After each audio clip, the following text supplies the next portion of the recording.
Hər vaxtınız xeyir olsun müəllimlər. Biz İKT təliminin qeydiyyatına başlayırıq və burada suallarla tanış olacağıq ki, hansı formada biz sualları işləyirik deyə. Birinci növbədə Skillbox səhifəmizə daxil oluruq. Səhifəyə daxil olduqdan sonra kodumuzu yazırıq və parolumuzu daxil edirik. Parolu daxil etdikdən sonra səhifəmiz bizim aktivləşir və səhifəmizə daxil oluruq. Səhifəyə daxil olduqdan sonra biz view görüş hissəsinə keçirik və assessment tapşırıqlar bölməsinə keçirik. Tapşırıqlar bölməsinə keçdikdən sonra start diagnostik bölməsinə keçid edirik. Continue basırıq və davam edirik biz burada. İmtahan bölməsi artıq bizim üçün aktivləşir və imtahanda diqqət edəcəyimiz bir şey dil pəncərəsinə diqqət etməliyik. Azərbaycan dilində yox, ingilis dilində görülməlidir ki, suallarımız biz doğru şəkildə cavablandıra bilək deyə. Birinci sualda deyir ki, məktəb direktorunuz İKT-dən tədris vasitəsi kimi istifadə etməkdə maraqlıdır və sizdən təhsildə istifadə oluna biləcək müxtəlif İKT növlərini təsvir etməyinizi xahiş etmişdir. Təhsildə istifadə edə biləcəyiniz İKT çeşidi ilə bağlı aşağıdakılardan hansı doğrudur? Burada doğru cavabımız bizim buraya kompüterlər, cihazlar, şəbəkələr, proqramlar və rəqəmsal məzmun daxil ola bilər. Doğru cavabımız burada adır. Sadəcə olaraq mən burada hal-hazırda variant olaraq seçmirəm. Növbəti basıb keçəcəm ki, imtahanda sınağı müəllimə işləyə bilsin deyə. Doğru cavab isə adır. Siz variantını seçib hansısa sözünü basmalısınız ki, cavabımız doğru olaraq qəbul olunsun deyə. Aşağıdakılardan hansı müəllimlər üçün İKT-dən istifadənin mümkün faydasıdır? Doğru cavab, onlar internetdə tədris resurslarına daxil ola bilərlər. İKT-nin öyrənməni necə dəstəkləməsi ilə bağlı aşağıdakılardan hansı doğrudur? Burada doğru cavab, İKT-dən istifadə şagirdlərə onlara uyğun sürətlə öyrənməyə kömək edə bilər. Biz demişdik ki, hər bir şagirdin öyrənmə tempi başqadır və buna uyğun olaraq da uyğun sürətlə olan cavabımızı seçəcəyik. Aşağıdakılardan hansı şagirdləri qiymətləndirmək üçün İKT-dən istifadənin potensial faydasıdır? Rəqəmsal suallardan yenidən istifadə edə bilərsiniz. Rəqəmsal sualların düzgünlüyü yoxlama ehtiyac var. Rəqəmsal sualların kurikuluma uyğun olmasını yoxlama məcburiyyətində deyilsiniz. Şagirdiniz bütün nəticələrini yaxşılaşacağına zəmanət verir. Burada rəqəmsal suallardan yenidən istifadə edə bilərsiniz. Doğru cavab budur ki, çünki biz demişdik ki, qiymətləndirmədə İKT-dən istifadə edərkən biz eyni bir sualları təkrar istifadə edə bilərik. Aşağıdakılardan hansı təhsildə İKT-nin inteqrasiyası zamanı potensial çətinlik ola bilər? Burada biz zəif internet bağlantısı doğru cavabımız budur. Kinestetik öyrənmə tərzinə üstünlük verən şagird üçün aşağıdakı təlim fəaliyyətlərindən hansını seçərdiniz? Əgər biz kinestetik deyiriksə, toxunaraq öyrənən şagirdlər nəzərdə tutulur. Toxunaraq öyrənmə də bizim simulyasiya proqramlarımızdan istifadə edərək şagirdlərdə öyrənməni təmin edə bilər. Doğru cavabımız burada simulyasiyanın tamamlanmasıdır. Aşağıdakılardan hansı birgə öyrənmə üçün İKT-dən istifadə nümunəsidir?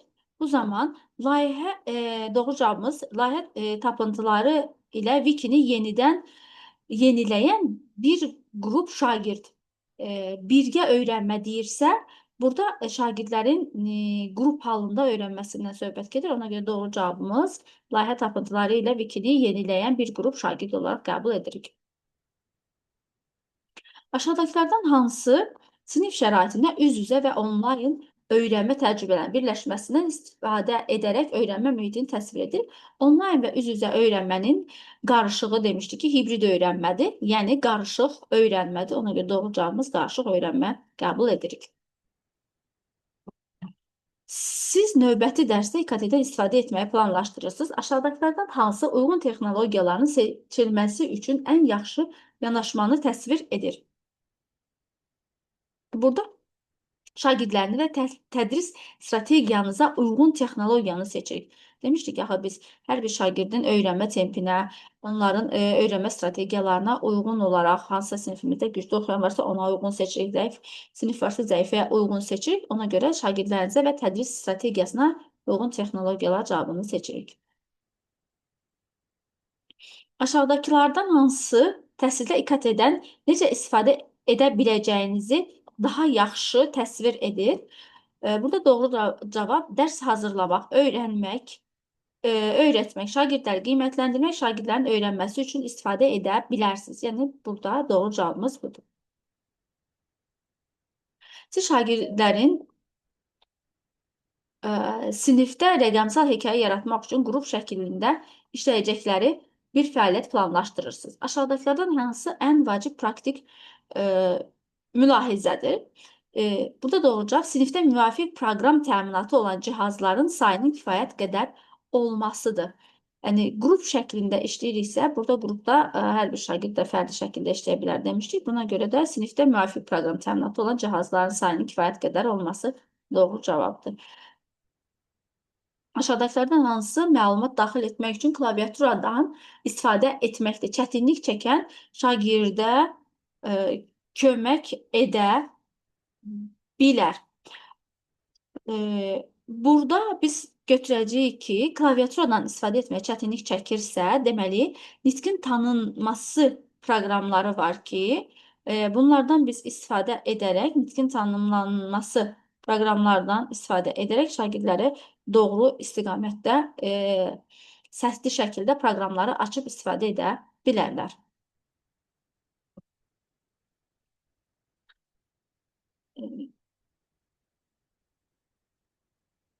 Burada aşağıdakılardan hansı məqbul istifadə qaydaları daha yaxşı təsvir edir?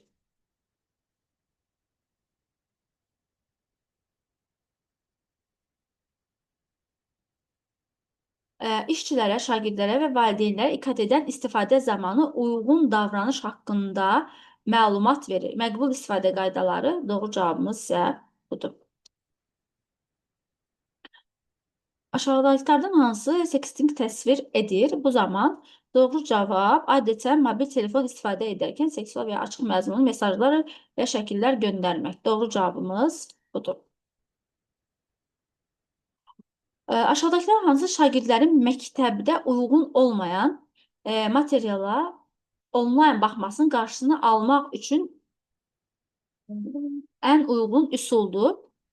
Məzmun süzgəcləmə proqramının seçimlərindən istifadə edilməsi. Doğru cavabımız budur.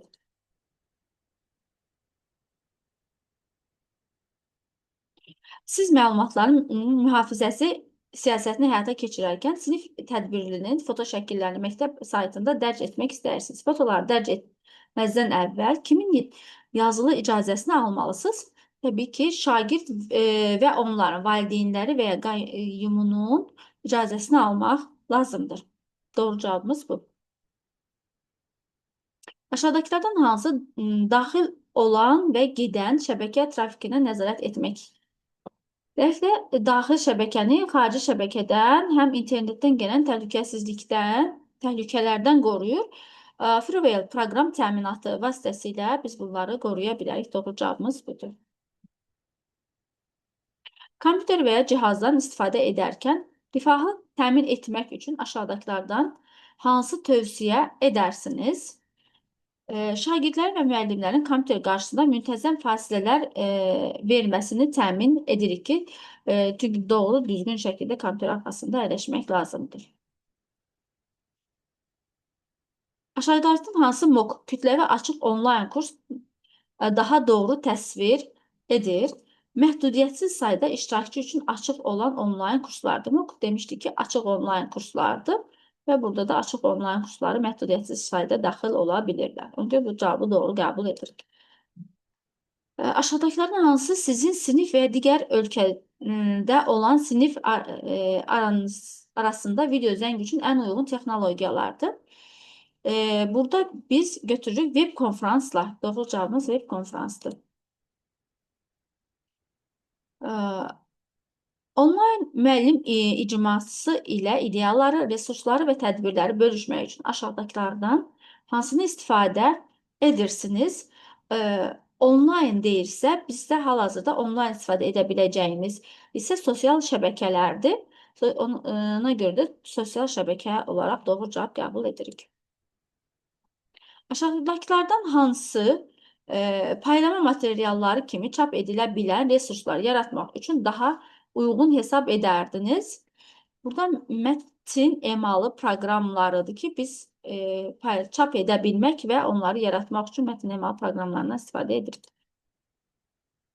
Aşağıdakılardan hansı onlayn proqram təlimatından istifadə üçün ekran fəaliyyətini qeydə almaq üçün ən uyğun vasitədir? Əgər ekran fəaliyyətini qeydə almaqdan söhbət gəlsə, video qeydiyyat və redaksiya proqramlarından istifadə edirik.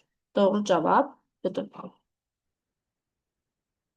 Aşağıdakılardan hansı formativ qiymətləndirmə növü kimi istifadə edilə bilər? Simulyasiya proqramlarımız demişdik ki, formativ növ kimi istifadə edə bilərik. Doğru cavab budur.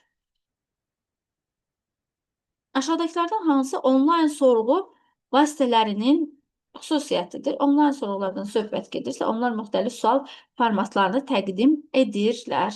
Biz doğru cavab olaraq bunu qəbul edirik.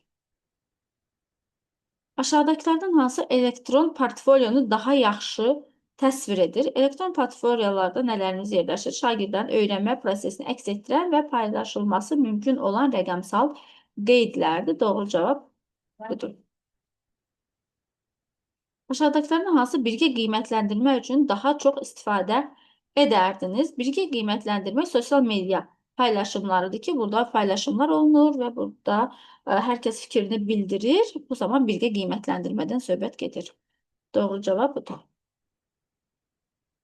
Aşağıdakılardan hansı qiymətləndirmənin paylanmasını, təqdim edilməsi və qeyd olunmasını idarə etmək üçün daha faydalıdır və biz öyrənmə platformaları. Doğru cavabımız budur. Siz pulsuz onlayn tədris resursları axtarırsınız. Aşağıdakılardan hansı bu cür resursları toplayır və saxlayır? Açıq təhsil resursları demişdik ki, MOOC-lar, açıq təhsil resursları onlayn tədrisləri istifadə edə bilərik. Doğru cavab budur. Aşağıdakılardan hansı İKT resurslarının qiymətləndirilməsinin nə üçün yaxşı təcrübə olduğunu göstərir? Resurslarının nə üçün ən yaxşı təcrübə olduğunu onlayn məlumatlar yalan və qeyri-dəqiq ola bilər. Ona görə bunlara diqqət yetirmək lazımdır ki, doğru cavabları doğru yerdən tapa bilək. Cavabımız budur. Mümkün tədris resursu kimi istifadə olunan veb saytın etibarlılığını qiymətləndirərkən aşağıdakılardan hansını yoxlayardınız? Veb saytı qiymətləndirən zaman mütləq şəkildə müəllif məlumatları yoxlanılmalıdır ki, bu məlumatlar plagiatdır, yoxsa səhv məlumatlardır, fake məlumatlar olduğu üçün müəllif məlumatları dəqiq şəkildə yoxlanılmalıdır. Tətbiqin mərkəzinin kompüter avadanlığına işləyəcəyini qiymətləndirərkən aşağıdakılardan hansını yoxlayardınız? Yaddaş və əməliyyat sistemlərinin tələbləri mütləq şəkildə yoxlanılmalıdır ki, hər hansısa bir tətbiqi, yəni proqramı kompüterimizə yüklədiyimiz zaman bunlar uyğunluq olmalıdır ki, işləyə bilsin kompüterimizdə. Aşağıdakılardan hansı biri başqasının yaradıcılığını və ya əsərini özününki kimi təqdim etməsini təsvir etmək üçün istifadə olunur? Burada plagiarizmdir ki, digərinin əsərini özü üzərində özünkiləşdirir. Aşağıdakılardan hansı özəl proqram təminatından sınaq müddəti üçün heç bir ödəniş etmədən adətən məhdud funksionallıqla istifadə etməyə imkan verən proqram lisenziyası növüdür.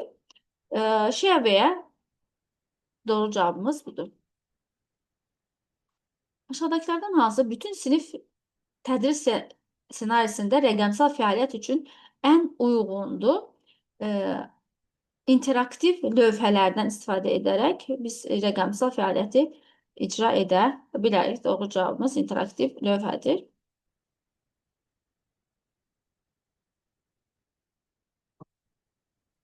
Notebookunuzdan bütün sinifə təqdimatı göstərmək üçün aşağıdakılardan hansından istifadə edərsiniz? Rəqəmsal proyektordan istifadə edərək, necə ki, təlimdə istifadə edirik, proyektorda kompüterimizdəki məlumatı göstərə bilirik. Rəqəmsal proyektor vasitəsilə kiçik bir obyekti bütün sinifə göstərmək üçün aşağıdakılardan hansını istifadə edirsiniz? Rəqəmsal vizuallaşdırıcılardan istifadə edərək bütün məlumatı göstərə bilərik. Aşağıdakılardan hansı sinifinizdə ekran paylaşma alətlərinin mümkün istifadəsidir? Başqa ekranda kiminsə ekranını göstərməkdir. Yəni, göstərməklə biz bu funksiyanı icra edə bilərik. Aşağıdakılardan hansı planşet cihazlarının tipik xüsusiyyətlərinə aid deyil? Mobil geniş zolaqlı internetin olması, planşet cihazlarının tipik xüsusiyyətlərinə aid deyil. Aşağıdakılardan hansı birim-birə kompüterləşmə yanaşması ən yaxşı təsvir edir? Birim-birə yanaşma varsa, hər kəsə bir dənə kompüter düşür. Bunun üçün şagird və müəllimlərin məktəbdə istifadə etməsi üçün hər birinin ən azı bir cihaza çıxışının olmasıdır. Yəni, hər kəsin bir kompüterinin, müəllimlərin və şagirdlərin hərənin bir kompüterinin olması. Aşağıdakılardan hansı məktəb tamaşasının çəkilişini qeydə almaq üçün ən uyğun vəsitədir? Rəqəmsal video qeydiyyatçı. Yəni, çəkiş aparmaq üçün rəqəmsal video qeydiyyat edirik. Aşağıdakılardan hansı onlayn öyrənmə platformasının məqsədini daha yaxşı təsvir edir? Tədris prosesini idarə etmək üçün. Doğru cavab budur.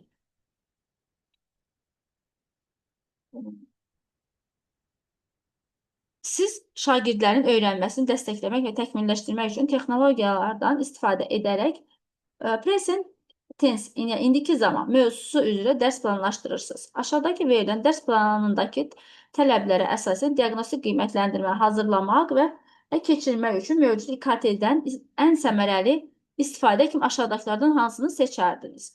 Burada biz mətnimizi oxuyuruq, dərs planımızı oxuyuruq. Dərs planımızı oxuduqdan sonra, dinlədikdən sonra hər birisinə baxırıq detallı şəkildə.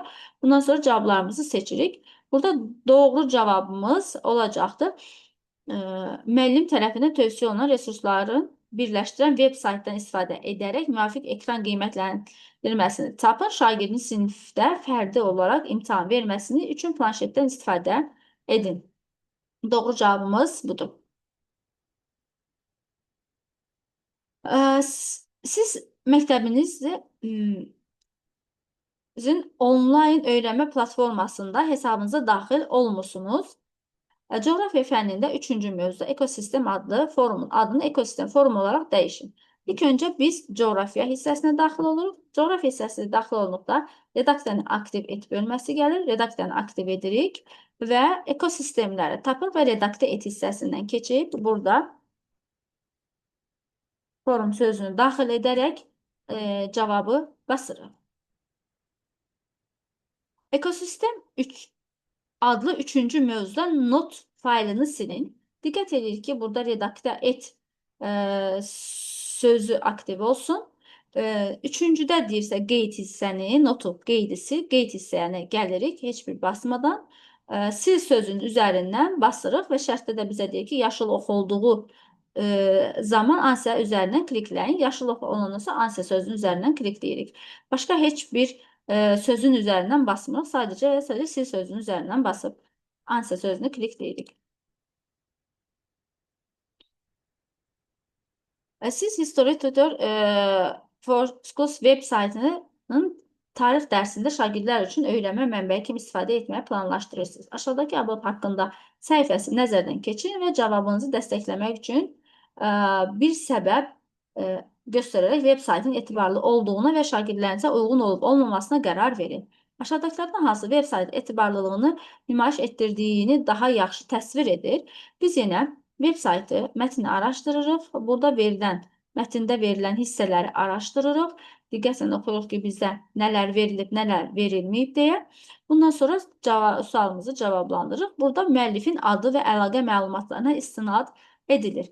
Burada da diqqət yetirsək görək ki, müəllifin əlaqə məlumatçıların hər birisi, müəllifin adı hər birisi burada yazılıb. Onun üçün doğru cavab budur. Müəllifin adı və əlaqə məlumatlarına istinad edilir. Digər sualımız, siz məhsul təhsilini nəzərdən keçirək, histogenez tətbiqinin qiymətləndirmə xüsusiyyətlərini dəyərləndirirsiniz. Aşağıdakılardan hansı tətbiqin şagirdləriniz və tədris proqramı üçün uyğunluğunu daha yaxşı şəkildə nümayişini təsvir edir? Biz yenə mətn verilir bizə. Mətni diqqətli şəkildə axtarıb araşdırırıq, verilən məlumatları diqqətli şəkildə oxuyuruq və bundan sonra sualların cavabına baxırıq. Burada isə doğru cavabımız təhsil səviyyəsi və məzmunu şagirdə və mövzuya görə uyğunlaşdıra bilər. Doğru cavabımız budur. Bu şəkildə cavablandırıb ansə sözünü basırıq və ən sonda yekunlaşdır sözünü basaraq yekunlaşdırırıq.